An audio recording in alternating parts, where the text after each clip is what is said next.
बिस्मिल्लाहिर्रहमानिर्रहीम। अस्सलाम वालेकुम। आज हम फर्स्ट ईयर का जो लेक्चर स्टार्ट करने जा रहे हैं वो हमारे पास क्या है, परम्यूटेशन एंड कॉम्बिनेशन। ठीक है, हमारा चैप्टर नंबर 7 है फर्स्ट पार्ट का, वो है परम्यूटेशन, कॉम्बिनेशन एंड प्रोबेबिलिटी। ठीक हो गया। लेकिन आप सोच रहे होंगे कि हमने जो लास्ट टाइम लेक्चर डिस्कस किया था वो मैथमेटिकल इंडक्शन था। मैथमेटिकल इंडक्शन के बाद मैंने आपसे कहा था कि हम जो नेक्स्ट लेक्चर में डिस्कस करेंगे टॉपिक वो था हमारे पास बायनोमियल थ्योरम।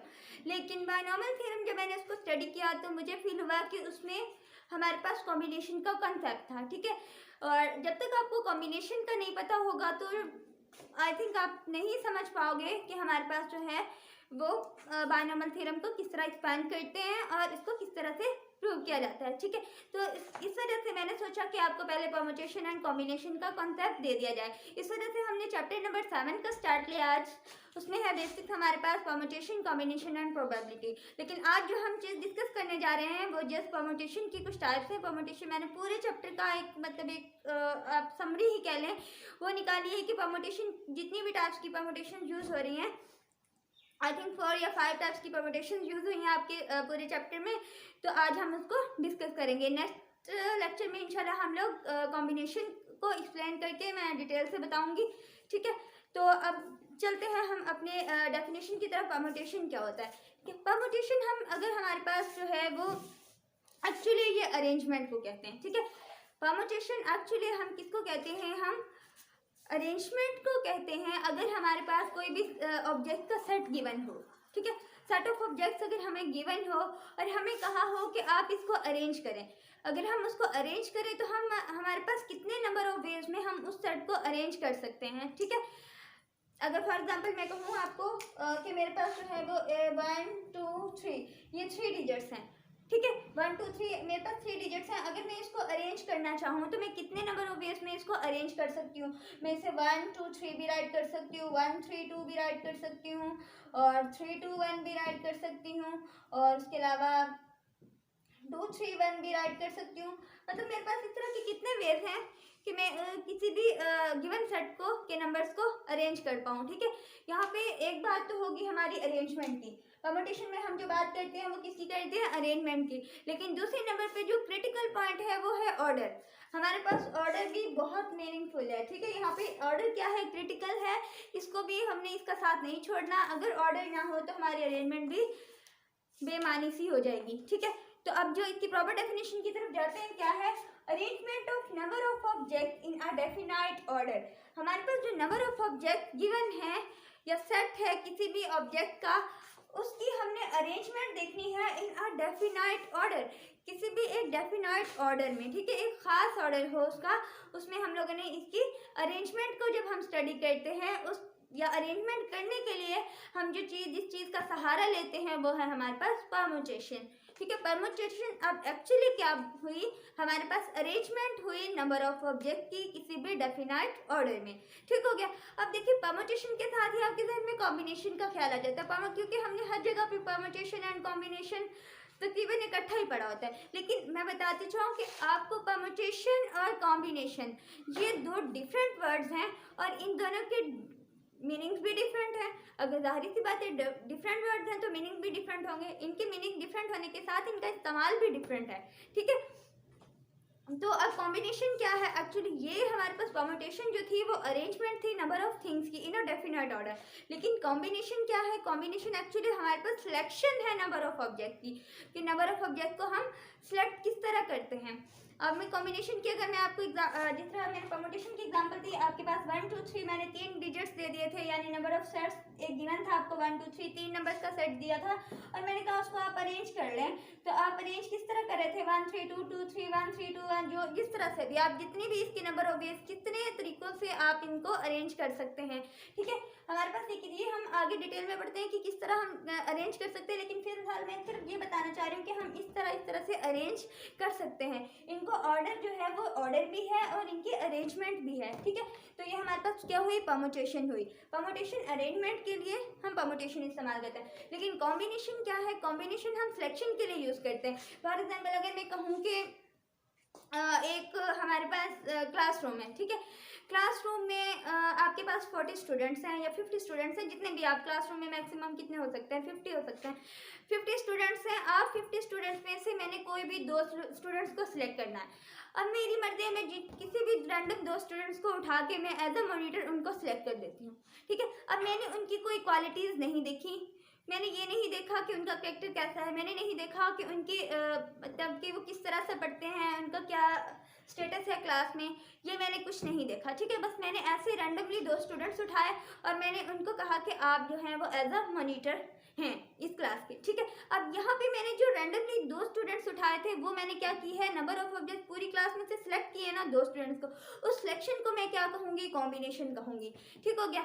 अगर मैं कहूँ कि मैं उसी क्लास में ही हूँ, ठीक है, उसी क्लास में से जहाँ से मैंने 2 स्टूडेंट्स उठा के मैंने एज अ मॉनिटर उनको सिलेक्ट किया, वहीं पे अगर मैं कहूँ कि आप इस तरह अरेंज करें स्टूडेंट्स को, इस क्लास में जितने भी स्टूडेंट्स हैं उनको आप ऐसे करें कि फर्स्ट रो में 90% मार्क्स वाले स्टूडेंट बैठेंगे, सेकेंड रो में 80% वाले बैठेंगे, थर्ड रो में 70% वाले बैठेंगे। अगर मैं इस तरह से स्टूडेंट्स की अरेंजमेंट करती हूँ, उनको इस तरह से बिठाती हूँ, इसका क्या मतलब है, एक तो मैंने उनको अरेंज किया है और दूसरी बात कि मैंने उनको एक डेफिनेट ऑर्डर लगा दिया है, कि मतलब ऑर्डर क्या है कि 90% वाले जो हैं फर्स्ट रो में हैं, 80% वाले सेकंड रो में, ये क्या है, ऑर्डर। अब जब अरेंजमेंट और ऑर्डर की बात आ जाती है तो हमारे पास परम्यूटेशन, और जब मैंने सेलेक्ट किए थे 2 स्टूडेंट्स तो वो हमारे पास क्या था, कॉम्बिनेशन, ठीक हो गया। तो अब आज हम कॉम्बिनेशन को ज़्यादा डिस्कस नहीं करेंगे, बस कॉम्बिनेशन का थोड़ा सा कॉन्सेप्ट देना था, उसकी डेफिनेशन। लेकिन आज हम चल रहे हैं लेके अपने परम्यूटेशन को। परम्यूटेशन क्या है, परम्यूटेशन तो मैंने बता दिया, अरेंजमेंट और किसी भी ऑब्जेक्ट की गिवन सेट ऑफ ऑब्जेक्ट की अरेंजमेंट है डेफिनेट ऑर्डर में, ये तो बात समझ में आ गई, ठीक है। अब हम कहते हैं कि परम्यूटेशन को मजीद हम कैसे सॉल्व करते हैं, इसके 2 प्रिंसिपल्स हैं, ठीक है। 2 प्रिंसिपल मतलब बेसिक प्रिंसिपल्स कौन से हैं हमारे पास, जो फर्स्ट प्रिंसिपल है वो है मल्टीप्लिकेशन प्रिंसिपल। मल्टीप्लिकेशन प्रिंसिपल में क्या होगा, मल्टीप्लिकेशन प्रिंसिपल में यहाँ राइट करती हूँ, अब आपके सामने मैंने राइट किया है फर्स्ट प्रिंसिपल। फर्स्ट प्रिंसिपल क्या है, मल्टीप्लिकेशन प्रिंसिपल। मल्टीप्लिकेशन प्रिंसिपल में हम क्या करेंगे, अगर हमारे पास m वेज हों, ठीक है, there are m ways to do one thing, कोई भी काम करने के लिए हमारे पास m तरीके हैं, and n ways to do an other thing, और दूसरा काम करने के लिए हमारे पास कोई n तरीके हैं, तो हमारे पास जो है वो टोटल कितने तरीके होंगे एक मतलब काम को करने के लिए, ठीक है। There are m cross n ways to do thing, हम m ways को n ways से मल्टीप्लाई कर देंगे और हमारे पास m क्रॉस n जो है ways निकल आएंगे किसी एक काम को करने के लिए। मतलब हमारे पास जो है कोई एक काम करने के लिए हमारे पास 10 बंदे हैं, ठीक है, और जो है वो दूसरा काम करने के लिए हमारे पास जो है वो कोई 20 बंदे हैं, ठीक है। अब क्या है, हमने नंबर ऑफ वेज देखने हैं, इन ये जो हमारे पास गिवन सेट हैं इनमें से हमने देखना है कि नंबर ऑफ वेज कितने हैं, कि कोई भी मतलब उस ग्रुप का एक बंदा इस ग्रुप के साथ, उस ग्रुप का दूसरा बंदा इसके फर्स्ट ग्रुप के साथ, इस तरह हम लोग कितनी कॉम्बिनेशन मतलब कितनी परम्यूटेशन बना सकते हैं, कितनी अरेंजमेंट कर सकते हैं। इस अरेंजमेंट के लिए हम जो यूज़ करते हैं वो क्या है, मल्टीप्लिकेशन प्रिंसिपल। तो अगर m वेज हो किसी एक काम करने के लिए और n वेज हो किसी दूसरा काम करने के लिए, हमारे पास जो टोटल वेज होंगे वो कितने होंगे, m क्रॉस n वेज होंगे किसी एक काम करने के लिए। इसकी मैं आपके सामने एक एग्जांपल रखती हूँ तो आप समझ जाएंगे, ठीक है। एग्जांपल मैं यहाँ पे राइट करती हूँ, मैं इसको रेज कर दूँ। कॉम्बिनेशन में एक और बात बताती जाऊँ कि कॉम्बिनेशन में ऑर्डर का कोई कंसर्न नहीं होता। चलिए कॉम्बिनेशन हम नेक्स्ट लेक्चर में जब डिटेल से डिस्कस करेंगे इसको, इसकी डेफिनेशन को दोबारा से बताऊंगी, ठीक हो गया। अब मैं इसकी क्या करती हूँ, यहाँ पे एग्जाम्पल राइट करती हूँ। एग्जाम्पल में देखें, अगर आपके पास ऐसा हो, अगर मैं कहूँ कि मेरे पास 4 बैग्स हैं, ठीक है, यहाँ पे 4 बैग्स हैं, यहाँ पे मैं बैग्स बना लेती हूँ, ये बैग, एक ये बैग है,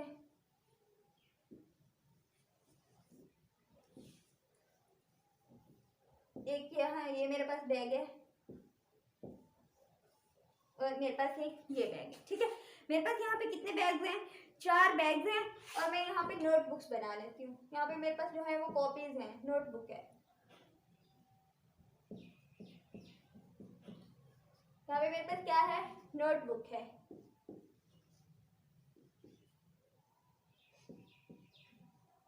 ये नोटबुक्स है मेरे पास, ठीक है।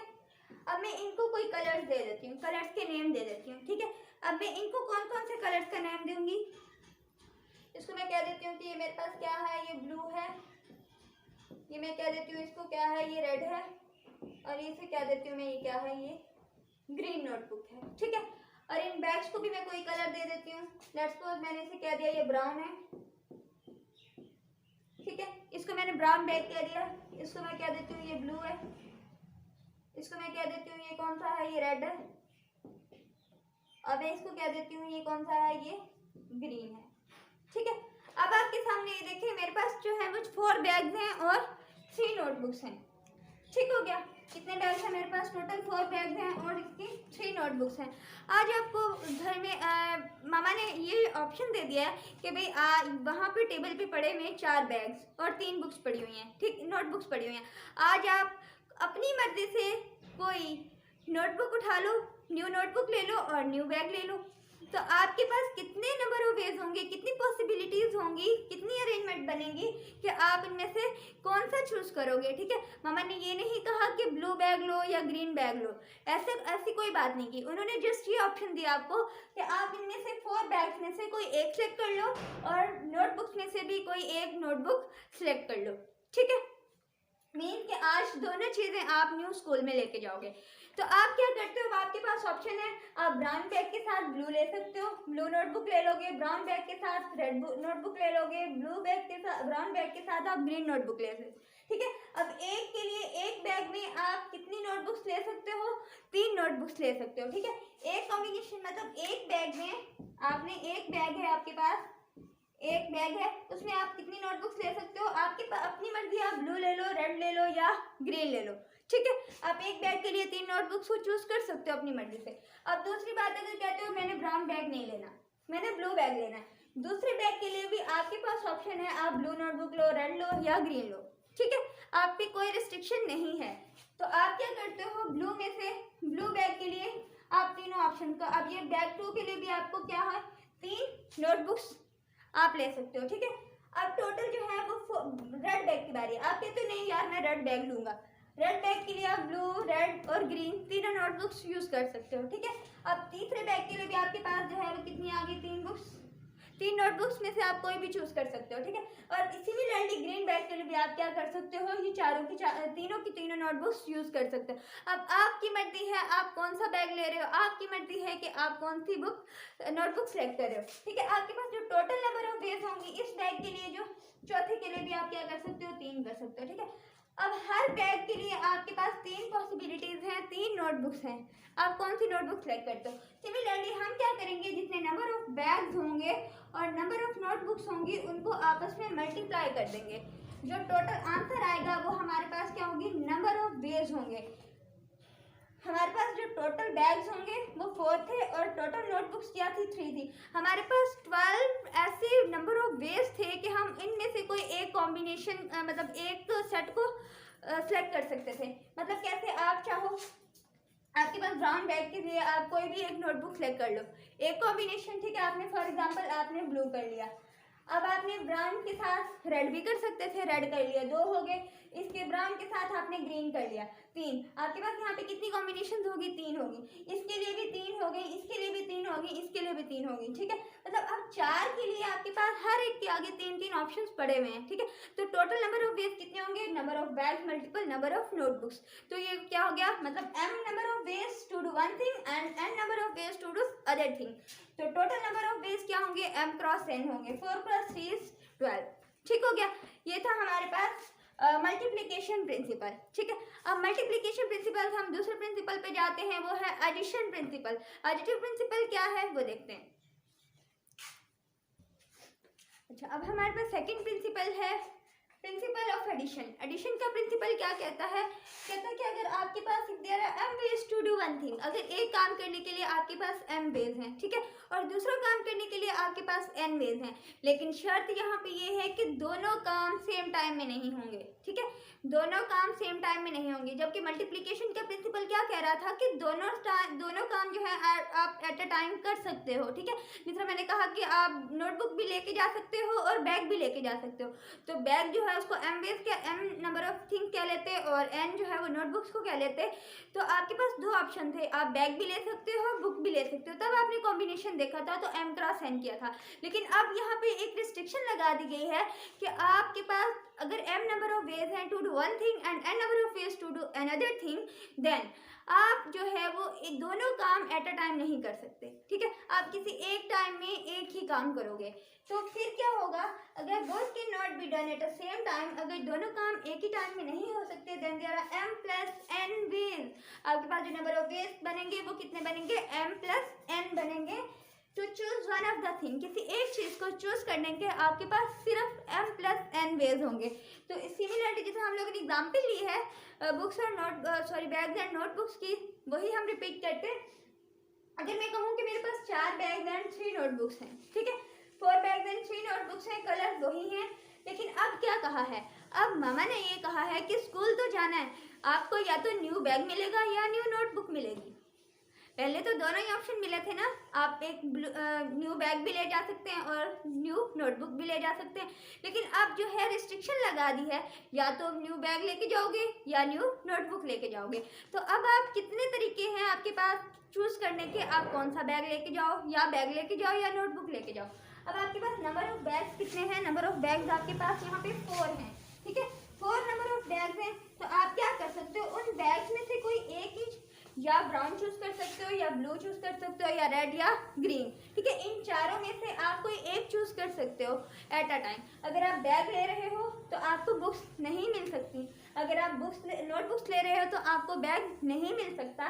सिमिलरली अब नोटबुक्स आपके पास वही 3 हैं। आप क्या करोगे, आपके पास कितने नंबर ऑफ पेज हैं, आप कितने तरीके कितने कॉम्बिनेशन हैं आपके पास, कितनी जो है वो अरेंजमेंट होगी कि आप उनमें से कोई एक चूज कर लो।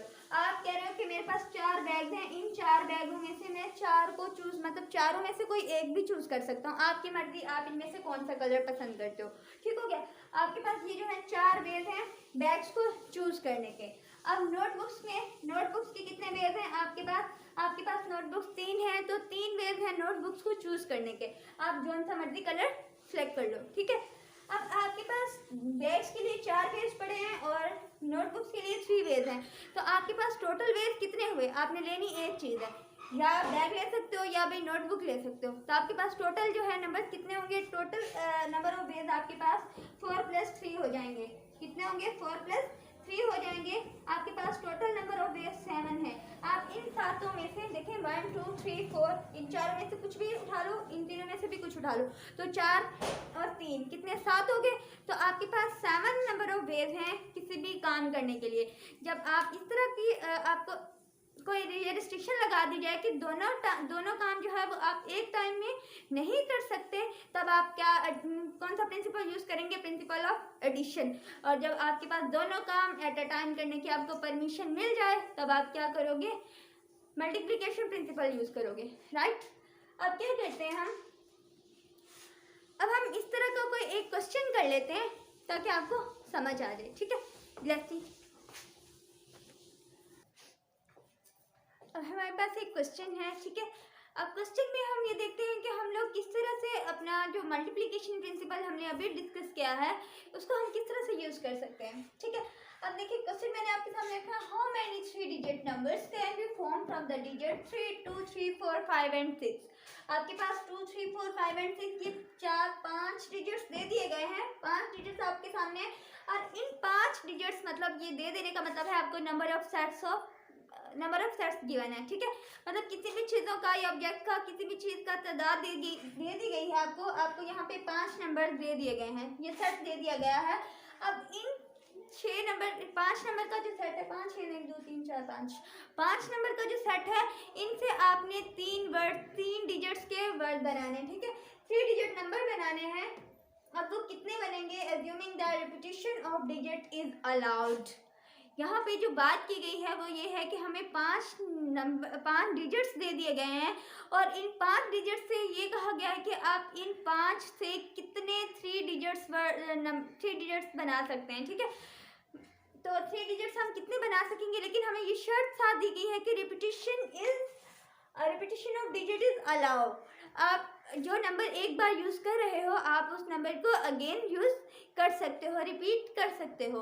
तो इसको हम किस तरह सॉल्व करेंगे, दिमाग लड़ाएं कैसे सॉल्व किया जा सकता है इसको, अगर हमें रिपीटेशन अलाउ की जाए तो। ठीक है, अब आप ये देखें आपके पास टोटल नंबर्स कितने हैं। मैं फॉर एग्जांपल यहाँ पे कोई एक डब्बा ले लेती हूँ, एक बॉक्स ले लेती हूँ। ठीक है, इस बॉक्स में मेरे पास कितने नंबर्स हैं, 2 3 4 5 एंड 6। क्या है, 2 3 4 5 एंड 6। यही मुझे नंबर गिवन है, गिवन नंबर यही है ना। ठीक है, a set of number is given and I have to make 3 digit numbers। मुझे क्या करना है, यहाँ पे 3 डिजिट्स बनाने हैं। क्या बनाने हैं, यहाँ पे 3 डिजिट्स बनाने हैं। ठीक है, अब 3 डिजिट नंबर बनाने के लिए मैं क्या करूंगी, अब इन 6 में 1 2 3 4 5 ये जो मेरे पास 5 नंबर हैं इनमें से ही मैं सिलेक्ट करूंगी।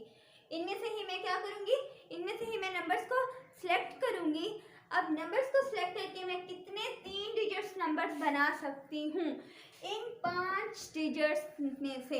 ठीक है, तो ये देखना है, अगर आप सबसे पहले इस तरह आपने कितने बनाने हैं, 3 डिजिट्स बनाने हैं, तो आप 3 बॉक्सेस बना लें। ठीक है, मैंने 3 बॉक्सेस बना लिए आपको समझाने के लिए। अब आप मैं क्या करूँगी, सबसे पहले मैं यूनिट वाले साइड से, ये यूनिट वाला अगर फॉर एग्जाम्पल हम काउंटिंग लिखते हैं तो हमारे पास जो ये वाली साइड होती है वो क्या होती है, यूनिट 10 100 इसी तरह। ठीक है, आपने सबसे पहले क्या करना है, यूनिट वाली साइड से स्टार्ट कर दें। ठीक है, जैसे यूनिट वाली साइड से स्टार्ट करेंगी तो आप कहते हैं आप इस डब्बे में अगर रिपीटेशन अलाउ है, ये बात आपने नहीं भूलनी। अगर मैं कह रही हूँ कि रिपीटेशन अलाउ है, आप एक डब्बे में जो नंबर रख रहे हो आप दूसरे डब्बे में भी वो नंबर रख सकते हो। ठीक है, तो आप इस तरह रिपीटेशन करते हुए, रिपीट करते हुए डिजिट्स को भी कितने आप नंबर ऑफ डिजिट्स 3 डिजिट्स बना सकते हो। ठीक है, अब पहले डब्बे में आप क्या करते हो, आप 2 रख लो, 3 रख लो, 4 रख लो, 5 रख लो, 6 रख लो। आपके पास कितनी पॉसिबिलिटीज हैं, आपके पास जो है आपकी अपनी मर्जी है कि आप इस बॉक्स में कौन सा नंबर रखना चाहते हैं। आप 2 रखते हैं, 3 रखते हैं, 4 रखते हैं, 5 रखते हैं या 6 रखते हैं। आपके पास कितने नंबर रख सकते हैं, आपने कहा मैं 2 भी रख सकता हूँ, 3 भी रख सकता हूँ, 4 भी रख सकता हूँ, 5 भी और 6 भी। ठीक है, आप पांचों के पांचों नंबर इसमें इस बॉक्स में रख सकते हैं, आपकी अपनी मर्जी है कि आप इनमें से चूज कौन सा करते हैं। लेकिन आपके पास नंबर ऑफ वेज कितने हैं, कितने नंबर आप कितने तरीकों से आप इस बॉक्स को फिल कर सकते हैं। आपके पास 5 नंबर गिवन है तो आप 5 ही तरीकों से 5 ही नंबर से इस बॉक्स को फिल कर सकते हैं। ठीक है, अब सिमिलरली रिपीटेशन अलाउ है। आप नेक्स्ट बॉक्स में जाते हैं, आप कहते हैं कि मैं इस बॉक्स को कितने नंबर से, कितने डिजिट से फिल कर सकता हूँ। भाई आपके पास आपको कोई रिस्ट्रिक्शन नहीं दी गई कि आप जो है वो एक बार जो आपने बॉक्स में नंबर रख लिया आप दूसरी बार वो नंबर नहीं रख सकते, ऐसी कोई रिस्ट्रिक्शन नहीं है। ठीक है, आप क्या करोगे, आप कहते हो कि मैं अगेन इसमें 2 भी रख सकता हूँ, 3 भी, 4 भी, 5 भी, 6 भी। लेट्स सपोज मैंने इसमें 4 रख लिया था, क्या रखा तो मैंने इसमें 4 था, लेकिन मैं अगेन इसमें 4 यूज कर सकता हूँ। ठीक है, यहाँ इस डब्बे को फिल करने के लिए भी मेरे पास 5 तरीके थे, 5 नंबर थे, उनमें से मैं जो मर्जी इस्तेमाल करूँ। लेकिन हम लोग ये नहीं देख रहे कि हम एक डब्बे में नंबर कितने रख रहे हैं, हम सिर्फ ये देख रहे हैं कि नंबर ऑफ वेज कितने हैं, कितने तादाद, कितने तरीकों से हम इस डब्बे को फिल कर सकते हैं, हम उस तरीके को देख रहे हैं। ठीक है, उस अरेंजमेंट, नंबर ऑफ अरेंजमेंट्स को देख रहे हैं, नंबर ऑफ डिजिट्स या नंबर को डिस्कस नहीं कर रहे हैं, हम जस्ट नंबर ऑफ अरेंजमेंट की बात कर रहे हैं। तो अब इस डब्बे को मैं 5 नंबर से फिल कर सकती हूँ, तो मेरे पास नंबर ऑफ अरेंजमेंट इस डब्बे को फिल करने के लिए कितनी है, 5 है। ठीक है, अब इस डब्बे में अगर मैं जाऊँ तो इस डब्बे में मेरे पास, मैंने चूज तो इन्हीं में से करना है ना, क्योंकि जो मुझे नंबर ऑफ सेट गिवन है वो यही है। ठीक है, तो अब ये इसमें से मैंने चूज करना है, यहाँ पे 5 डिजिट्स पड़े हुए हैं, तो आप इस डब्बे को भी कितने तरीकों से फिल कर सकते हो। आपके पास यहाँ भी 5 ही तरीके हैं इस डब्बे को फिल करने के लिए। ठीक हो गया, अब क्या करेंगे, अब कहते हैं कि अब अगले डब्बे पे आते हैं। अगले डब्बे पे आप कितने नंबर से फिल कर सकते हो। अगर आप इसमें रिपीटेशन अलाउ नहीं, रिपीटेशन अलाउ है तो आप इसको 5 से फिल कर सकते हो, इसको भी 5 से फिल कर सकते थे, तो इट्स ऑब्वियस कि इसको भी आप 5 से ही फिल कर सकोगे। मतलब ये हुआ कि आपने इस डब्बे को फिल करने के लिए आपके पास 5 तरीके हैं, 5 नंबर ऑफ अरेंजमेंट्स हैं। इसको भी फिल करने के लिए 5 ही हैं, इसको भी फिल करने के लिए 5 ही नंबर ऑफ अरेंजमेंट्स हैं। आपकी मर्जी है कि आप इसको, फॉर एग्जांपल अगर मैं कहती हूँ कि मैं इसमें रख लेती हूँ 2 3 4, ठीक है, एक और डब्बा बनाती हूँ उसमें रख लेती हूँ 2 4 3, अगला बनाती हूँ उसमें रखती हूँ 4 3 2। इस तरह के जो मेरे पास 3 डिजिट्स नंबर्स बनेंगे वो कितने बन जाएंगे, तो ये निकालने के लिए हमने क्या किया है, इनकी नंबर ऑफ वेज को देखा है। पहले डब्बे में भी 5 नंबर ऑफ वेज थे, दूसरे में भी 5, तीसरे में भी 5। अब यहाँ पे क्या कह रहा है कि रिपीटेशन जब अलाउ है तो हमारे पास जो टोटल नंबर ऑफ वेज हैं 3 डिजिट्स बनाने के वो कितने हैं, m cross n cross m, मतलब ये सारे 5 क्रॉस 5 क्रॉस 5। तो ये आपके पास कितने बनते हैं, 5 cross 5 is 25 and 25 multiply 5 is 125। इसका क्या मतलब हुआ कि आप 125 3 डिजिट्स बना सकते हो। आप क्या कर सकते हो, आप सिर्फ ये 5 डिजिट्स लेके इन 5 डिजिट्स को इस्तेमाल करते हुए आप लोग 125 डिजिट 3 डिजिट्स बना सकते हो। ठीक हो गया। तो ये हमारा क्या था, यहाँ पे हमने मल्टीप्लिकेशन प्रिंसिपल को यूज किया है। ठीक है, चलो नेक्स्ट देखते हैं। नेक्स्ट क्या है हमारे पास, अगर यहाँ पे हमने पहले कहा था repetition of digit is allowed, अगर हम रिपीट कर सकते हैं जो डिजिट इस बॉक्स में है वो इस बॉक्स में भी आ सकते हैं, इस बॉक्स में भी आ सकते हैं। लेकिन अब एक और हम एक और केस करेंगे जिसमें हमारे पास होगा repetition of digit is not allowed. Repetition of digit जो है वो क्या है, वो इज नॉट अलाउड। अगर वो अलाउ ना हो, इज नॉट अलाउड, क्वेश्चन वही रहेगा हमारे पास।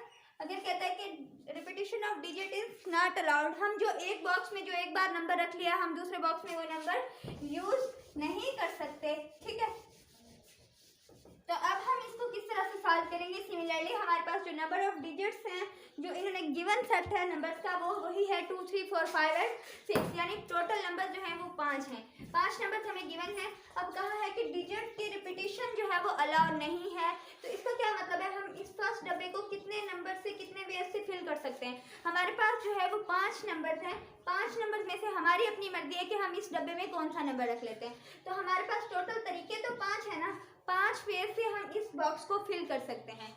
अब आती है नेक्स्ट बॉक्स की बात। नेक्स्ट बॉक्स में हम क्या करने वाले हैं, हम कह रहे हैं कि जब रिपीटिशन अलाउ नहीं है, हमने फॉर एग्जांपल इसमें मैंने 2 रख लिया था। ठीक है, अब यहाँ पे इस बॉक्स में मैं 2 रख चुकी हूँ, तो इसका क्या मतलब है, मेरे पास 3 4 5 एंड 6 यानी 4 डिजिट्स बाकी हैं। अब इन 4 डिजिट्स को सिर्फ इस बॉक्स में इन 4 डिजिट्स में से ही कोई एक नंबर को मैं प्लेस कर सकती हूँ। ठीक है, तो इस बॉक्स में अगर रिपीटेशन अलाउ ना हो तो हमारे पास इस बॉक्स को फिल करने के 5 तरीके, अगले बॉक्स को फिल करने के 4 तरीके रह जाएंगे। क्यों, क्योंकि एक नंबर हम लोगों ने पहले बॉक्स में रख लिया है। अब चले नेक्स्ट बॉक्स पे जाते हैं। इसमें क्या होगा, अगर फॉर एग्जांपल मैंने यहाँ पे 2 रखा था, यहाँ पे मैंने 3 रख लिया। ठीक है, इस बॉक्स को मैंने 3 से फिल कर दिया। अब इस बॉक्स को फिल करने के मेरे पास कितने डिजिट्स रह जाएंगे, मेरे पास सिर्फ 3 डिजिट्स रह जाएंगे। टोटल मेरे पास 5 डिजिट्स थे, उनमें से मैंने 2 यूज कर लिए, 2 भी यूज कर लिया, 3 भी यूज कर लिया। अब उस बॉक्स को फिल करने के मेरे पास जो नंबर ऑफ वेज है वो क्या है, ओनली 3 वेज हैं। तो मेरे पास इस बॉक्स को फिल करने के लिए सिर्फ 3 डिजिट्स बाकी बच जाते हैं। तो इन 3 डिजिट से ही मैं क्या कर सकती हूँ, इस बॉक्स को फिल कर सकती हूँ। अब देखिए, अब यहाँ पे रिपीटेशन जो है वो अलाउ नहीं थी, तो हमारे पास यहाँ पे कितने थे, नंबर ऑफ वेज 5 थे, इधर नंबर ऑफ वेज 4 थे और इधर नंबर ऑफ वेज 3 थे। ठीक है, तो अब हम क्या करेंगे, अब हमने ये सोचना है कि इसको क्या मतलब है, अगर पहले डब्बे में जो हमने कोई एक डिजिट रखा तो हम वो दूसरे डब्बे में नहीं रख सकते। ठीक है, अब अगर हम इसको सॉल्व करें तो हम इसको सॉल्व कैसे कर सकते हैं। अब हमारे पास जो टोटल जो पॉसिबिलिटीज हैं, टोटल नंबर ऑफ अरेंजमेंट है वो कितने होंगे, आप इनको मल्टीप्लाई कर ले तो आपके पास आंसर जो है वो क्या आएगा, 60 आएगा। तो इसका क्या मतलब है, आपके पास 60 नंबर ऑफ वेज हैं, 60 तरीके हैं आपके पास ये 5 डिजिट नंबर्स को अरेंज करके 3 डिजिट नंबर्स बनाने के। लेकिन ये शर्त है यहाँ पे कि आपने जो एक बार नंबर इस्तेमाल कर लिया है वो आप दोबारा वो नंबर इस्तेमाल नहीं कर सकते। ठीक है, यहाँ पे हम जो मल्टीप्लिकेशन प्रिंसिपल को यूज़ करते हुए इसको सॉल्व कर चुके हैं। ठीक हो गया। अच्छा, अब ये तो हमारे पास था 3 डिजिट्स वाला, 2 डिजिट्स वाला, 4 डिजिट्स वाला, मीन्स कि छोटे छोटे जितने भी तादाद के नंबर्स होते हैं इनको तो हम इजीली बॉक्सेस बना के सॉल्व कर लेते हैं। लेकिन अगर हमारे पास बहुत ज़्यादा बॉक्सेस होंगे, बहुत ज़्यादा बॉक्सेस हों, मतलब बहुत ज़्यादा नंबर, बड़ा नंबर हमें दे दिया जाए, बहुत ज़्यादा सेट जो है वो बड़ा दे दिया जाए, फिर हम क्या करेंगे, फिर हम उसके लिए क्या करते हैं, इसको मैं रेज कर लूँ, मैं बताती हूँ। अब पहले जो हम क्वेश्चन कर रहे थे वो क्या कर रहे थे, हम छोटे स्केल पे कर रहे थे। ठीक है, छोटे स्केल पे हम क्वेश्चंस को सॉल्व कर रहे थे। लेकिन अब क्या है, अब हमें अगर n नंबर्स दे दिए जाए, ठीक है, एक n numbers digit n numbers आपको दे दिए, नंबर ऑफ डिजिट्स n है, और आपसे कहा गया है कि आप बहुत लंबा सारा कोई डिजिट बनाएं। अब उन n में से आपने बहुत लंबा सारा कोई डिजिट बनाना है। उस डिजिट को हम सपोज कर लेते हैं r डिजिट, ठीक है, उसको r का नाम दे देते हैं जो हम लंबा सारा बनाने जा रहे हैं, ठीक है। r डिजिट दे दिया उसको नाम। अब कहा गया है कि उस r की वैल्यू हमें नहीं पता, हमें नहीं पता कि हमने कितना लंबा डिजिट बनाना है। फिर किस तरह की कभी सिचुएशन आ जाती है, तब हम क्या करेंगे, अपने क्वेश्चंस को किस तरह सॉल्व करेंगे, ठीक है। अब देखिए मेरे पास जो है एक बॉक्स है, एक बॉक्स है, उसमें मैं कह रही हूँ मेरे पास जो नंबर ऑफ डिजिट्स हैं वो कितने हैं, 1 2 3 4 5 अप टू सो ऑन, ठीक है, मतलब n नंबर ऑफ डिजिट्स हैं। मेरे पास कितने डिजिट्स हैं, n नंबर ऑफ डिजिट्स हैं, और मैंने इनमें से इन डिजिट्स को लेके 8 नंबर डिजिट बनाना है। 8 नंबर डिजिट क्या है, मतलब मैंने एक बहुत लंबा सारा डिजिट बनाना है, और मैं उसको कैसे बनाऊंगी। तो अगर जिस तरह हम लोग ये बॉक्सेस वाला जो काम करे थे, अगर उसी को फॉलो करें तो उसमें क्या होगा, अगर फॉर एग्जांपल, हाँ, अगर यहाँ पे कहा गया how many are digits number can be form from the digits 1 2 3 up to so on n, अगर n डिजिट्स हमें गिवन है, उनमें से हमने 8 डिजिट नंबर्स बनाने हैं, तो हम कितने 8 डिजिट नंबर्स बना सकते हैं। लेकिन शर्त ये है कि रिपीटिशन इज नॉट अलाउड, ठीक है, हम रिपीटिशन जो है उसको अलाउ नहीं है, मतलब हम एक नंबर जो एक बॉक्स में यूज़ कर चुके हैं, हम दोबारा वो नंबर उसी बॉक्स में अगले बॉक्स में यूज़ नहीं कर सकते, ठीक हो गया, ठीक है। अब हम क्या करेंगे, हमारे पास जो n है, n भी तो आपको नहीं पता कि n कितना है, ठीक है, n भी बहुत सारे नंबर्स हैं और r भी बहुत सारे लंबा नंबर है। तो अब हम 8 डिजिट नंबर बनाने चाह रहे हैं इन n नंबर ऑफ डिजिट्स में से, तब हम क्या करेंगे, हम एक बॉक्स बना लेते हैं, 8 टाइम 8 डिजिट तक हम क्या बना लेते हैं, बॉक्सेस बना लेते हैं। फॉर एग्जाम्पल ये मैंने क्या किया, 1 2 3 4 5 अप टू सो ऑन। अब ये चलता जा रहा है, मुझे नहीं पता कि ये कितना बड़ा डिजिट है, ठीक है। अब मैं क्या करूँगी, मेरे पास ये क्या है, ये first second third fourth fifth up to so on, ये 8 नंबर डिजिट यहाँ पे है, ठीक है, ये मेरे पास क्या है, 8 नंबर डिजिट है। तो यहाँ पे मेरे पास क्या होगा, ये फर्स्ट वन होगा, ये सेकंड वन डिजिट है, ये इसमें से जो मैं डिजिट बनाने जा रही हूँ वो 8 नंबर डिजिट है ना, इन्होंने हमें 8 डिजिट पूछा गया हमसे, 8 डिजिट्स नंबर आप कितने बना सकते हो उस n नंबर डिजिट में से, ठीक है। अब मेरे पास ये बॉक्सेस कितने हैं, मैं 8 डिजिट नंबर बनाने जा रही हूँ, ठीक है, अप टू सो ऑन, ये चलता चलता मेरे पास मैं कहाँ पे पहुँच गई, 8 नंबर डिजिट पे, मुझे नहीं पता कि 8 डिजिट क्या है, ठीक है। अब क्या करूँगी, अब इन बॉक्सेस में से मैं इन बॉक्सेस को, ये जो बॉक्स में n नंबर डिजिट्स पड़े हुए हैं, इनको उठा के इन बॉक्सेस को फिल करूँगी। अब इन बॉक्सेस को मैं फिल कैसे कर सकती हूँ, अब देखिए मेरे पास यहाँ पे कितनी पॉसिबिलिटीज हैं इस बॉक्स को, फर्स्ट बॉक्स को फिल करने की। अब देखिए, अब रिपीटिशन अलाउ नहीं है, जो क्या मतलब है, रिपीटिशन अलाउ नहीं है, जो हम इसमें नंबर यूज़ कर लेंगे वो हम इसमें नंबर यूज़ नहीं कर सकते, जो इसमें कर लिया, जो इसमें इन दोनों में हो गए, वो दोनों नंबर इसमें यूज़ नहीं हो सकते, ठीक हो गया। अब क्या करने वाले हैं हम इन बॉक्सेस को फिल करने वाले हैं। फिल कैसे करेंगे, n नंबर डिजिट्स है आपके पास कितनी पॉसिबिलिटीज हैं इस बैग को, इस ये बॉक्स को फिल करने की। आपने अभी जिस तरह पहले पढ़ा कि आपके पास जो फर्स्ट बॉक्स को फिल करने की कितनी पॉसिबिलिटीज है, आपके पास जितने भी इस बड़े बॉक्स में, इस बकेट में जितने भी आपके पास पड़े हुए हैं, नंबर पड़े हुए हैं, आपने उस सारे के सारे नंबर आप फर्स्ट बॉक्स में पुट कर सकते हो, ठीक है। आपके पास यहाँ पे जो पॉसिबिलिटीज होंगी वो कितनी पॉसिबिलिटीज होंगी, n पॉसिबिलिटीज होंगी, क्योंकि हमारे पास इस बॉक्स में नंबर ही n है, n नंबर्स पड़े हुए हैं, ठीक है। अब आप अगले बॉक्स में जाते हो, फर्स्ट बॉक्स में तो n पॉसिबिलिटीज हैं, हम एक बॉक्स को n डिफरेंट नंबर से फिल कर सकते हैं, ठीक है। उन डिफरेंट नंबर में से हम कोई भी एक नंबर से फिल करना है, लेकिन हमारे पास जो n नंबर ऑफ वेज हैं, ठीक है, हम यहाँ पे जो बात करेंगे वो नंबर ऑफ वेज की बात हो रही है, ये आपने नहीं भूलना। आप समटाइम ये भी समझ जाते हैं स्टूडेंट्स कि शायद यहाँ पे ये बात की जा रही है कि आपने इस बॉक्स को n नंबर से भर देना है। भाई n नंबर से नहीं भरना, इस बॉक्स में रखना आपने एक नंबर है, लेकिन आप यहाँ कह रहे हैं आप नेक्स्ट बॉक्स बनाओगे और उससे नेक्स्ट बॉक्स बनाओगे, ये तो बहुत बड़ी तादाद में जाएंगे ना। यहाँ पे जस्ट मैं ये बात कहना चाह रही हूँ कि इस बॉक्स को कितने वेज से, अब जितने यहाँ पे नंबर्स होंगे उतने ही वेज से हम फर्स्ट बॉक्स को फिल कर सकते हैं, ठीक है। अब सेकंड बॉक्स पे आते हैं। सेकंड बॉक्स पे हम क्या करेंगे, अब इसको कितने रिपीटिशन अलाउ नहीं है, हम जो इसमें यूज कर चुके अब वो नंबर हम यहाँ पे यूज नहीं करेंगे। लेट्स सपोज मैंने यहाँ पे 1 नंबर जो है वो क्या किया, इस्तेमाल कर लिया है। क्या किया मैंने यहाँ पे 1 नंबर इस्तेमाल कर लिया है। अब सेकंड में मैं क्या करूँगी, वो 1 नहीं यूज होगा। अब मैं यहाँ पे क्या करती हूँ, n-1। जाहिर सी बात है अगर यहाँ पे n नंबर्स हैं, अब ये नहीं कि यहाँ पे मैंने 1 लिखा है तो इस वजह से आपने यहाँ पे n-1 नहीं, इसका ये मतलब है कि टोटल n नंबर थे, उन नंबर में से एक इस्तेमाल हो गया तो n में से एक कम हो गया, ठीक है। अब तीसरे बॉक्स में क्या बात होगी, तीसरे बॉक्स में होगी कि n में से कितने नंबर डिलीट हो गए, 2 नंबर जो हैं वो पहले इस और इस डब्बे में इस्तेमाल हो चुके हैं। अब नेक्स्ट बॉक्स में हम क्या चलेंगे, नेक्स्ट बॉक्स में n-3 हो जाएगा। जो इस बॉक्स में यूज हुए वो n पॉसिबिलिटीज थी, मतलब n नंबर ऑफ वेज थे हमारे पास। सेकंड बॉक्स को फिल करने के हमारे पास नंबर ऑफ वेज n-1 थे। थर्ड बॉक्स को फिल करने के n-2 थे। अगर हमारे पास फोर्थ बॉक्स है तो उसके लिए n-3 होंगे, फिफ्थ बॉक्स है तो उसके लिए हमारे पास n-4 होंगे। अब देखिए जितना बड़ा बॉक्स होगा 5, उससे जो नंबर ऑफ वेज है एक नंबर ऑफ वेज कम होगा, ठीक है। अगर हम आर्थ पे जाते हैं तो आर्थ पे क्या होगा हमारे पास, अब सोचिए। अब कुछ स्टूडेंट कहेंगे, शायद कहेंगे कि n-r हो जाएगा।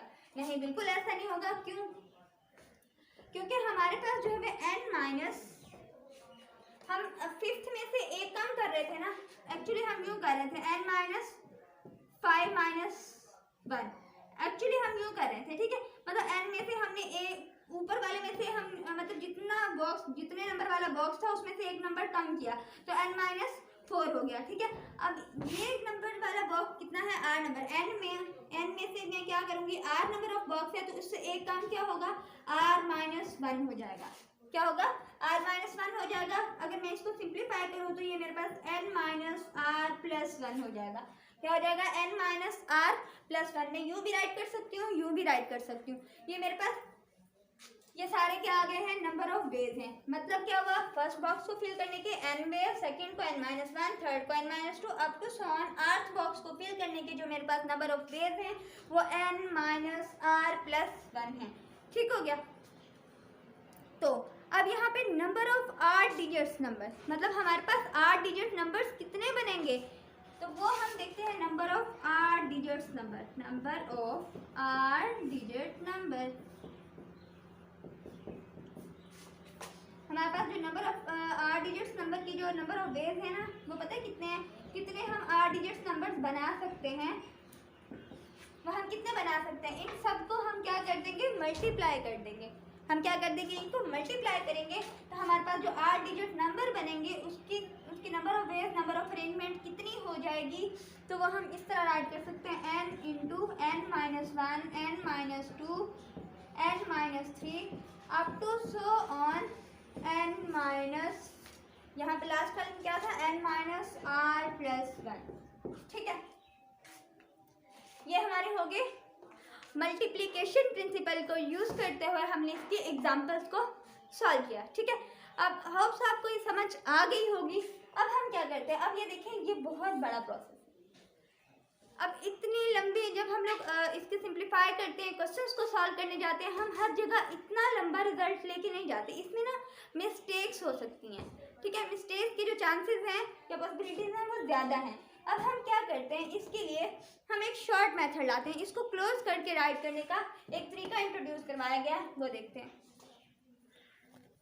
तो ये हमारे पास एक्चुअल जो केस हुआ, इसको हम किस तरह से डिनोट कर सकते हैं, ये हमारे पास है क्या। अगर हम यहाँ पे n डिफरेंट ऑब्जेक्ट्स यूज़ कर रहे हैं, ठीक है, n डिफरेंट ऑब्जेक्ट्स को हम इस्तेमाल करें या यूज़ करें और हम उसे एट अ टाइम इस्तेमाल करें, ठीक है। n नंबर ऑफ ऑब्जेक्ट्स है हमारे पास और हम उसे एट अ टाइम इस्तेमाल कर रहे हैं, तो हम ऐसे केस में हम परम्यूटेशन को किस तरह से डिनोट करते हैं। लेकिन शर्त यह है कि हमारे पास जो है वो रिपीटिशन ना हो, ठीक है। हमारे पास जो है ऑब्जेक्ट्स जो हैं वो रिपीट ना हो रही हो, रिपीटिशन नॉट अलाउड हो, तब हम क्या करते हैं, तो हम इस परम्यूटेशन को NPR से डिनोट करते हैं। किससे डिनोट करते हैं, NPR से, ठीक है। अब यहाँ पे ये है n जो है वो टोटल नंबर जो गिवन है और यहाँ r जो है जो डिजिट हम 8 डिजिट्स का नंबर हम बनाने जा रहे हैं, ठीक है। इसकी मैं परम्यूटेशन, ये एक्चुअली ये क्या है, परम्यूटेशन है। ये डब्बे हम कब तक बनाते रहेंगे? इन डब्बों को का काम खत्म करने के लिए, मतलब इसको क्लोज करने के लिए जो शॉर्टकट मेथड यूज़ किया गया वो क्या है? Permutation, NPR। ठीक है, अब इन n क्या है? नंबर ऑफ गिवन सेट के जो नंबर्स हैं जो हमने यहाँ पे n लिए थे, और r जो हमने नंबर ऑफ डिजिट्स बनाया है, p इनके परम्यूटेशन को शो कर दिया। ठीक है, अब इसकी मैं एग्जैक्ट डेफिनेशन लिखती हूँ, वो आप राइट कर लीजिए। चलें, आप देखिए हमारे पास जो है वो NPR हम लोगों ने एक रिजल्ट निकाला था अभी, जो बॉक्सेस बना के n into n-1 into n-2 n-3 up to so on n-r+1 तक चले गए थे हम। ठीक है, अब वो इतनी लंबी जो है वो एक टर्म थी हमारे पास, बहुत ज़्यादा लंबी थी ना, लंबा कोई डिजिट बन रहा था, तो हम क्या करते हैं कि उसको हम क्लोज करने के लिए हम परम्यूटेशन इस तरह फैक्टोरियल का इस्तेमाल करते हैं। ठीक है, लेकिन यहाँ पे आप कह रहे हैं परम्यूटेशन का फैक्टोरियल से क्या लेना देना, तो मैं आपको बताऊं कि अगर हमारे पास, अगर पहले वाली ही डेफिनेशन को हम रिपीट करें, number of permutation of n different object. ठीक है, हमने n डिफरेंट ऑब्जेक्ट्स ली थी, उनकी number of permutation r at a time, और जो r ऑब्जेक्ट्स जो है r एट अ टाइम, अगर यहाँ पे r जो है वो लेस इक्वल हो n से, and objects do not repeat. जो अभी मैंने पहले आपको एग्जांपल दी कि हमारे पास n ऑब्जेक्ट्स थे और हम लोगों ने उसमें से n टर्म से n वर्ड से या n डिजिट से हम लोगों ने r डिजिट्स बनाए थे। r डिजिट्स वाला जो है वो एक कितने नंबर बन सकते थे हमारे पास वो देखे, लेकिन हमने इसमें ये कहा था कि हमारे पास जो रिपीटिशन है वो अलाउ नहीं है, कि मतलब रिपीट नहीं होने चाहिए ऑब्जेक्ट्स। अगर r ऑब्जेक्ट जो है हमने कहा कि वो रिपीट ना हो, तब हमारे पास जो परम्यूटेशन कैलकुलेट करने का जो फार्मूला होता है वो NPR, मतलब n जो है वो क्या है, जो नंबर गिवन है, और r जो हमने वर्ड टर्म बनाई है यानी डिजिट्स बनाया है, और इसका फार्मूला होता है n का फैक्टोरियल ओवर n-r का फैक्टोरियल। अब जैसे मैंने कहा था n into n-1 n-2 n-3, अब मैं इतना बड़ा तो नहीं लिख सकती थी ना, तो उस टोटल को मैं क्या कह देती हूँ, इसको क्लोज करने के लिए n फैक्टोरियल कह देती हूँ। ठीक है, अब यहाँ पे अगर आप गौर करें तो फैक्टोरियल जो है हमारे पास, जो n फैक्टोरियल है, ये एक्चुअली हमारे पास क्या रिप्रेजेंट करता है? Product of first n natural number. जो फर्स्ट n नेचुरल नंबर्स का प्रोडक्ट है, हम उसको फैक्टोरियल, ये n फैक्टोरियल उसको डिनोट करता है। ठीक है, अगर मैं कहूँ 4 का फैक्टोरियल, ठीक है, अगर मैं 4 का फैक्टोरियल कहती हूँ तो इसका क्या मतलब है? जब हम किसी चीज़ का फैक्टोरियल लेते हैं तो हम उस नंबर से स्टार्ट करके लास्ट हम नेचुरल नंबर्स के डिजिट 1 तक जाते हैं, क्योंकि ये n का फैक्टोरियल मैंने अभी आपको बताया कि ये फर्स्ट n नेचुरल नंबर्स हैं, उनका प्रोडक्ट है। ठीक है, अब नेचुरल नंबर्स जो हैं वो आप ये जानते हैं कि नेचुरल नंबर्स यहाँ कहाँ से स्टार्ट होते हैं? 1 से स्टार्ट होते हैं। हम जितना मर्जी बड़ा नेचुरल नंबर ले लें, अगर उससे पीछे चलते जाएं तो हम कहाँ तक? 1 पे जाके स्टॉप कर देंगे ना। सिमिलरली अगर मेरे पास यहाँ पे 4 फैक्टोरियल है, 4 क्या है? एक नेचुरल नंबर है, 4 फैक्टोरियल है, तो मैं 4 से स्टार्ट करूंगी और मैं 1 तक जाऊंगी। ठीक है, ये डॉट मीन मल्टीप्लाई। ठीक है, यहाँ कहाँ तक जाऊंगी? 1 तक जाऊंगी। तो ये मेरे पास क्या है? 4 cross 3 cross 2 cross 1 is equal to जो भी आंसर आता है, तो ये मेरे पास क्या आएगा? 4 फैक्टोरियल का आंसर आ जाएगा। ठीक है, अब यहाँ पे टाइप 1 परम्यूटेशन जो है वो NPR, यहाँ पे n नंबर ऑफ ऑब्जेक्ट्स हैं और r जो है वो क्या है? वो हमारे पास r कोई और ऑब्जेक्ट है। ठीक है, और ये दोनों जो है एट अ टाइम, हम लोग क्या करने चाह रहे हैं? हम इसको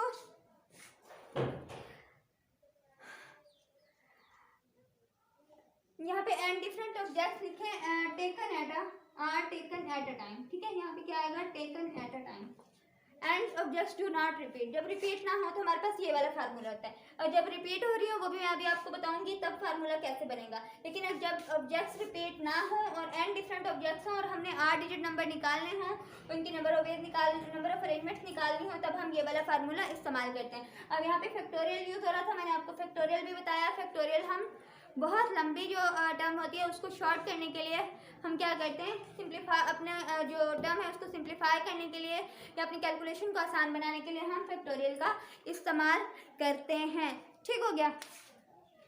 अब NPR हम किस तरह फार्मूला में इस्तेमाल करेंगे? इस तरह से हम एक कोई क्वेश्चन ले लेते हैं। वो क्वेश्चन कैसा है? अगर मैं वही कहूँ, अगर मैं आपको एक एग्जाम्पल दूँ कि, और अब जो दूसरा केस है हमारे पास, यहाँ पे ये था जब रिपीटिशन जो है वो क्या है?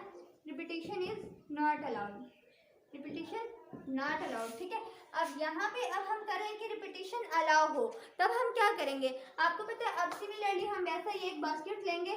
ठीक है, बकेट ले लिया या कोई बॉक्स ले लिया, उसमें हम लोगों ने n नंबर्स रखे।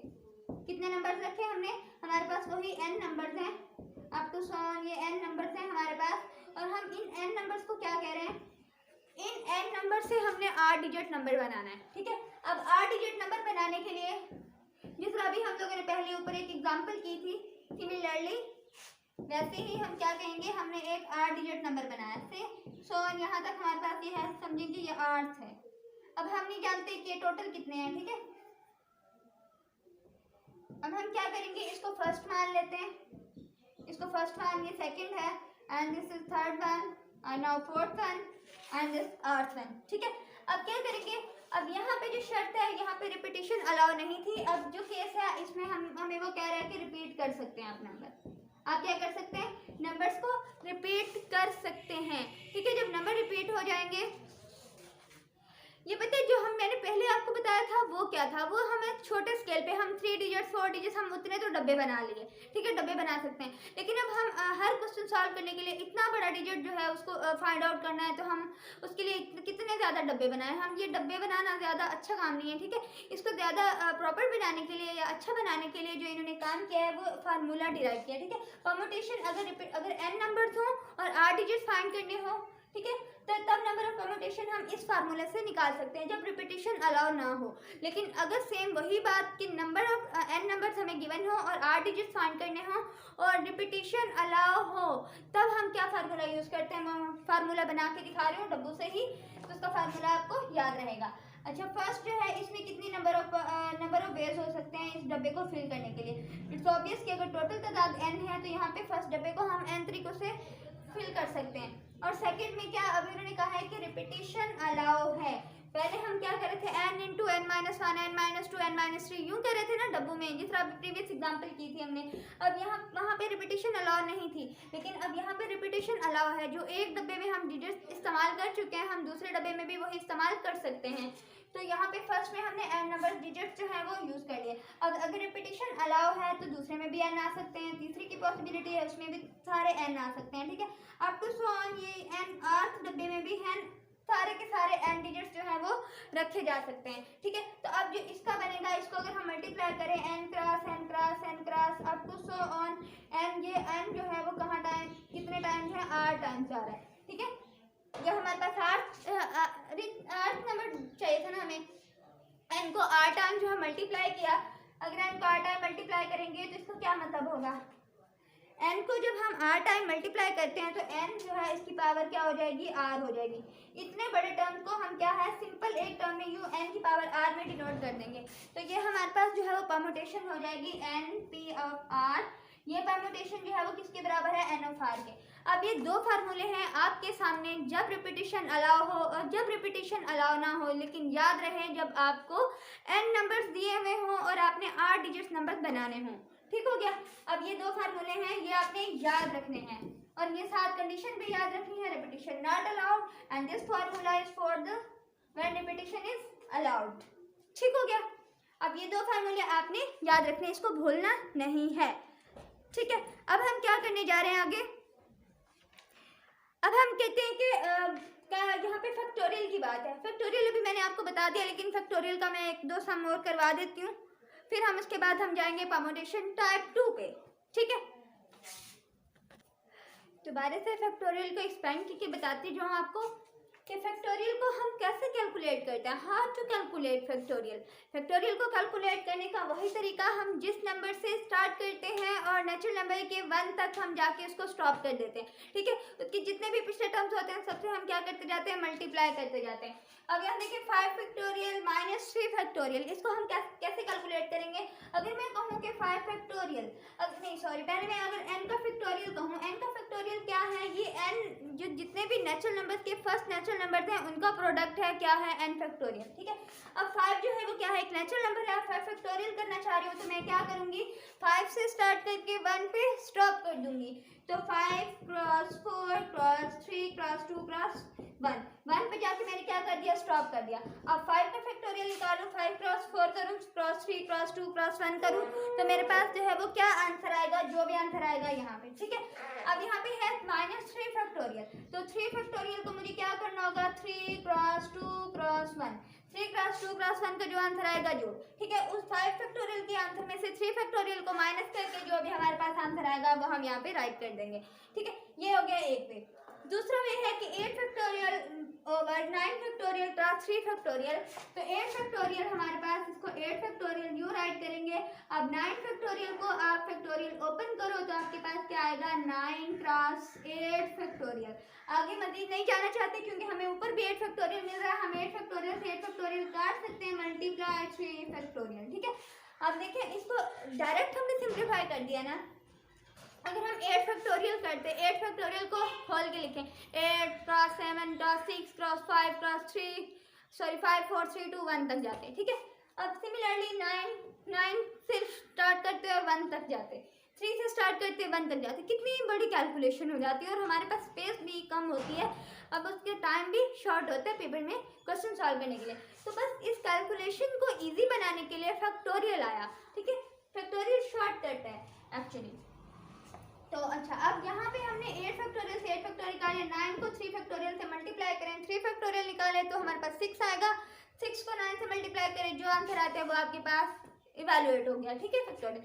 अब हमने क्या करना है, हाँ एक और बात बता दी, जो 0 का फैक्टोरियल इज इक्वल टू 1। 0 का फैक्टोरियल क्या होता है, 1 होता है। अब भाई आप पूछोगे मैम 0 को तो हम जिस चीज़ से भी मल्टीप्लाई करें आंसर तो 0 हो जाता है, भाई 0 के फैक्टोरियल 1 क्यों आया, क्योंकि हमने कहा है फैक्टोरियल की डेफिनेशन में कि फैक्टोरियल जो है वो हमारे पास नेचुरल नंबर्स क्या होता है, वो प्रोडक्ट होता है एन नेचुरल नंबर्स का। तो अब देखें, हम जिस चीज़ का भी फैक्टोरियल ले रहे हों उस नंबर से स्टार्ट करके हम 1 तक जाते हैं।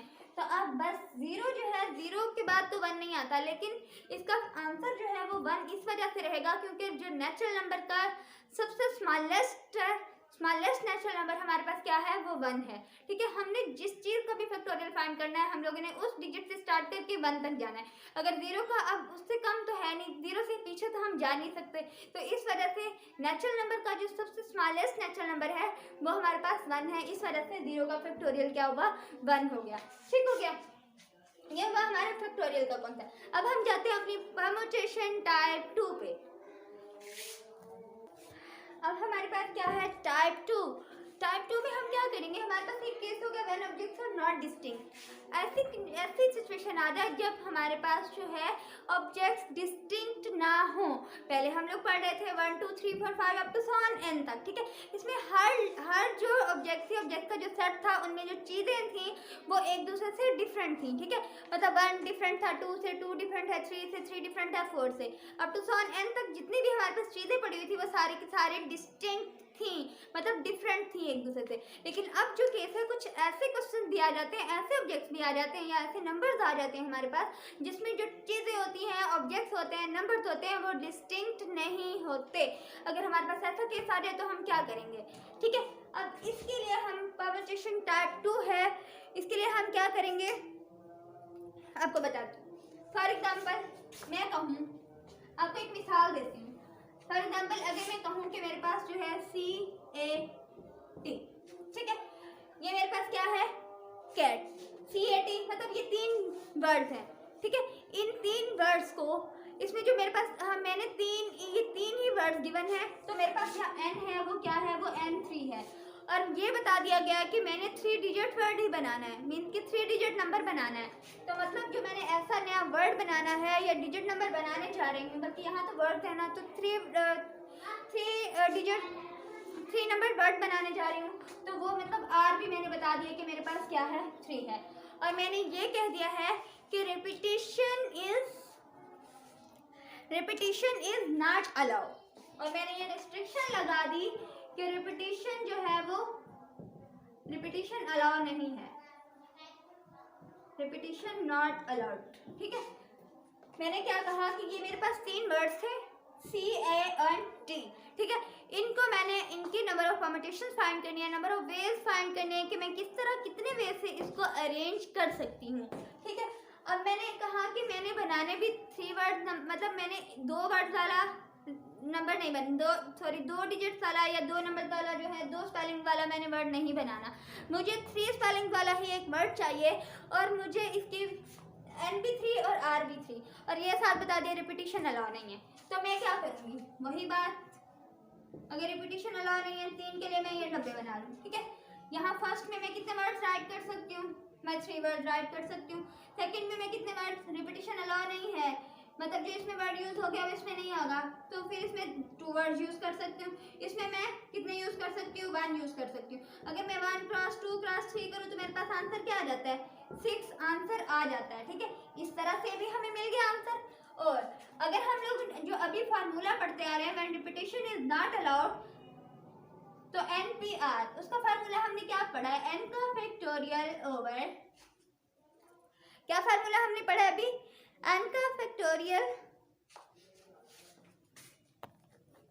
तो जो फार्मूला हमने पढ़ा n का factorial into n minus r का फैक्टोरियल। ठीक है, अब यहाँ पे n का फैक्टोरियल क्या, n की वैल्यू क्या है हमारे पास 3 का फैक्टोरियल, और n माइनस r n3, और r की वैल्यू भी 3, 3 माइनस 3 का फैक्टोरियल। इसका क्या मतलब है, 3 फैक्टोरियल ओवर 3 माइनस 3 इज 0 का फैक्टोरियल। अभी मैंने बताया कि 0 का फैक्टोरियल क्या होता है, 1 होता है, तो 3 का फैक्टोरियल ओवर 1, तो 3 का फैक्टोरियल ओपन करें, 3 क्रॉस 2 क्रॉस 1, ठीक है, ओवर 1 इज इक्वल टू 6। अब जो यहाँ पे नंबर परम्यूटेशंस आ गई है, नंबर ऑफ अरेंजमेंट्स या number of ways of arrangements जो है वो क्या है, वो 6 आ गया आंसर। ये तो हमें पता है कि हम इन 3 डिजिट्स, 3 वर्ड्स को हम 3 नंबर्स वाला वर्ड बनाने जा रहे हैं, 3 स्पेलिंग वाला वर्ड बनाने जा रहे हैं। इन 3 को हम 6 वेज से राइट कर सकते हैं। ठीक हो गया। लेकिन अगर कुछ सिचुएशन ऐसी हो, अगर मेरे पास कुछ सिचुएशन ऐसी हो, जिस तरह मैं कह रही हूँ कि यहाँ पे तो हमारे पास ये तीनों वर्ड्स क्या थे, वो डिस्टिंक्ट थे।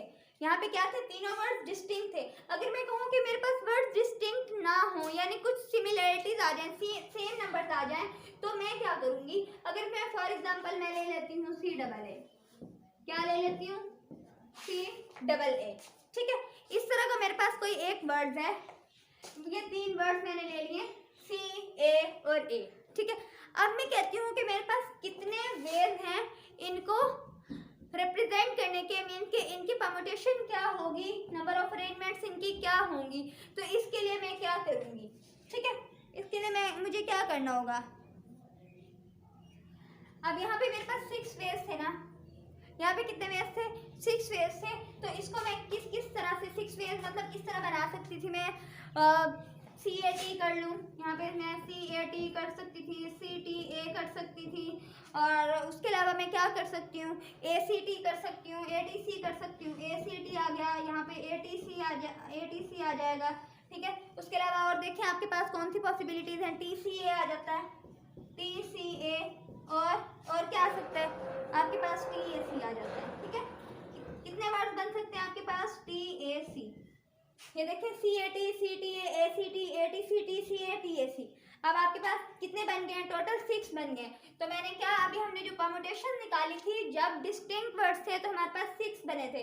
ठीक है, सिमिलरली अगर मैं CAA की निकालूं, यहाँ पे कितनी है, यहाँ पे CAA है, यहाँ पे A जो है वो क्या है, वो डिस्टिंक्ट नहीं है, यानी वो सेम है।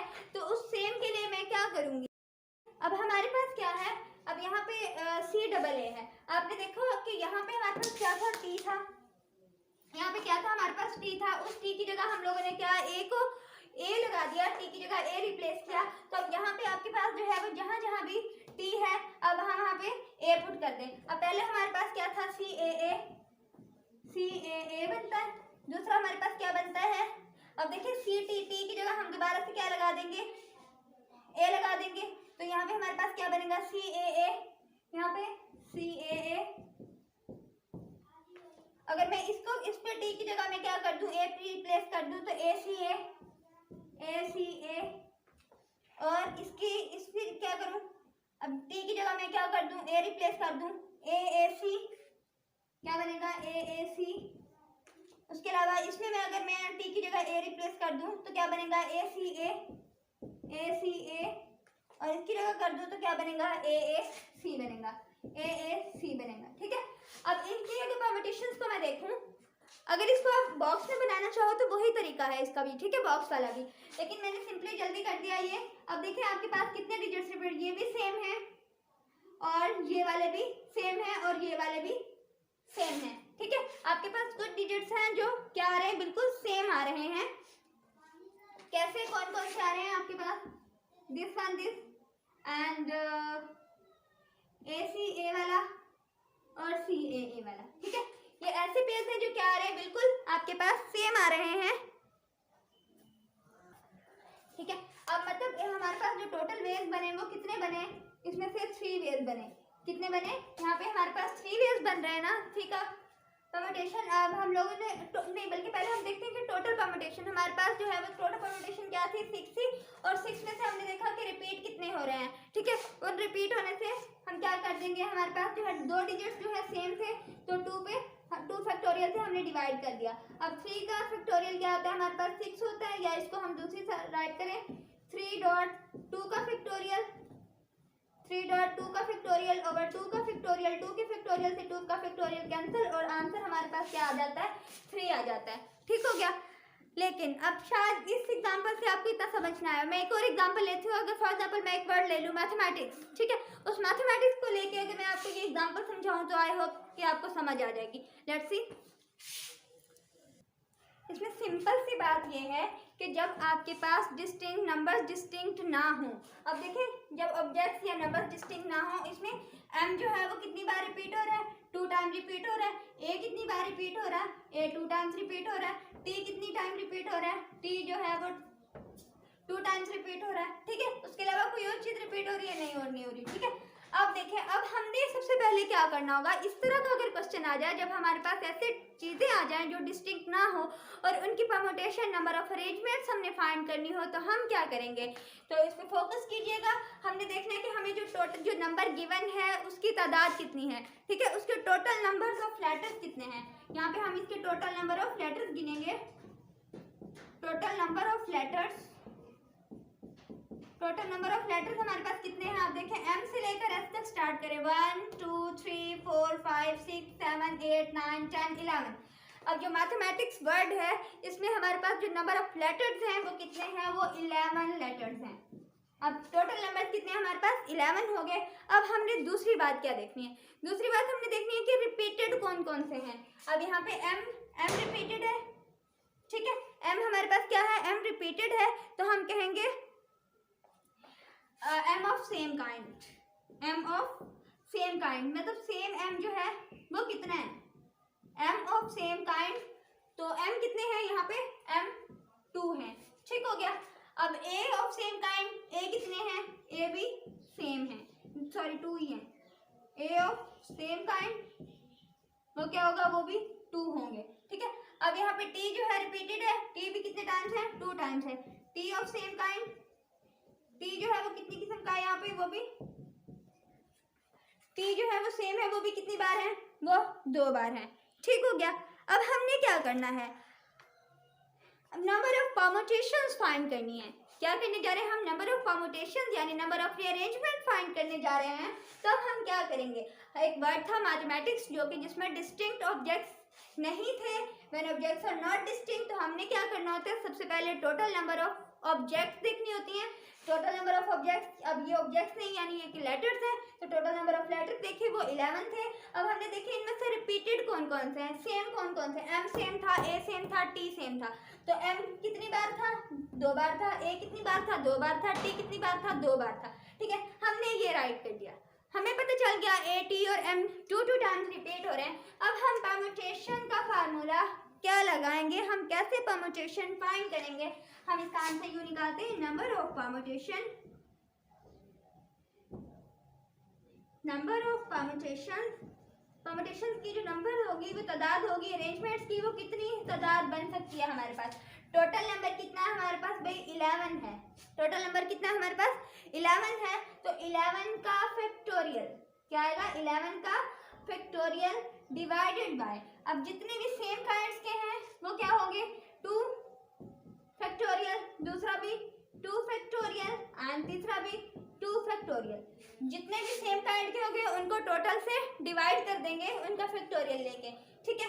अब यहाँ इसको कैलकुलेट करें तो आपके पास इसको कैलकुलेट करने से क्या आंसर आ जाता है, 11 का फैक्टोरियल ओवर 2 का फैक्टोरियल क्या होगा, 2 को 1 से मल्टीप्लाई करें तो 2 होगा, 2 क्रॉस 2 क्रॉस 2, ठीक है। अब 11 का फैक्टोरियल आप निकाले, 11 क्रॉस 10 क्रॉस 9 क्रॉस 8 7 5 4 3 2 1 तक जाएं, ठीक है, और डिवाइड कर दें इससे, तो आपके पास जो आंसर आएगा वो आपके पास क्या होगा, परमुटेशन निकल आएगी, कौन सी वाली परमुटेशन? जब हमारे पास चीज़ें डिस्टिंक्ट नहीं होती, मतलब डिफरेंट नहीं होती, जब हमारे पास कुछ चीज़ें सेम सेम आ जाएं तब हम परमुटेशन इस तरह से कैलकुलेट करते हैं। ठीक है, आपकी आज 2 टाइप्स हुई कंप्लीट परमुटेशन की। 3rd type and 4th type जो है अभी बाकी है, वो इंशाल्लाह हम नेक्स्ट लेक्चर में डिस्कस करेंगे। मैंने कोशिश तो की थी कि आज ही सारा कवर करवा दूँ, लेकिन लेक्चर काफ़ी लंबा हो रहा है, तो सॉरी। इंशाल्लाह नेक्स्ट लेक्चर में डिफरेंट टाइप, जो बाकी 2 टाइप्स रह गई हैं वो डिस्कस करेंगे। अब के लिए इजाज़त, बाय बाय।